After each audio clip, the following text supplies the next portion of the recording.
पुरी जगन्नाथ मंदिर उपरे काहेकि उड़ती नहीं पक्षी। पुरी जगन्नाथ मंदिर उपरे पक्षी माने उड़ती नहीं यार कारण कौन जानिले आश्चर्य हेबे।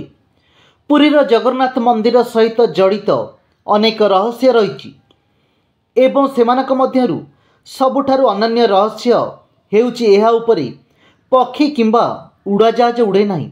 यह एक रहस्य जा भक्त एवं वैज्ञानिक उभय को आश्चर्य करे।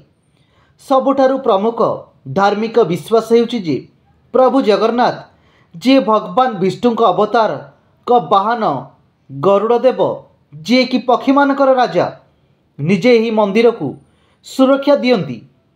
यह विश्वास करा जाय जे जेतेबेले पक्षी मानकर राजा निजे मंदिर को सुरक्षा दियंती अन्य पक्षी माने सम्मान किंबा भय मंदिर उपरे उड़ी पारती नहीं।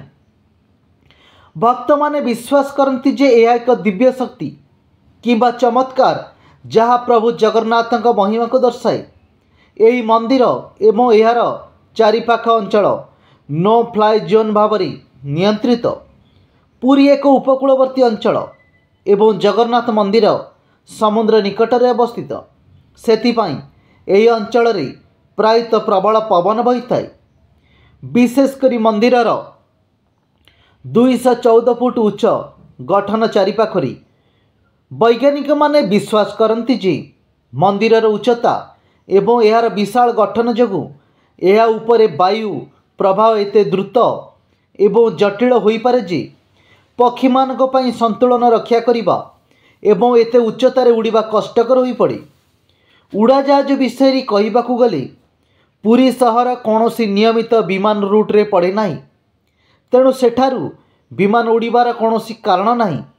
यह सहित मंदिरर शीर्षरे स्थापित नीलचक्र जहाँ 8टी धातुरे तैयारी केतेकଙ୍କ द्वारा बेतार जोगाजोगरे बाधा सृष्टि करे बोली विश्वास करा जाए, जहाँ उड़ाजाहाज पाई विपद सृष्टि करे।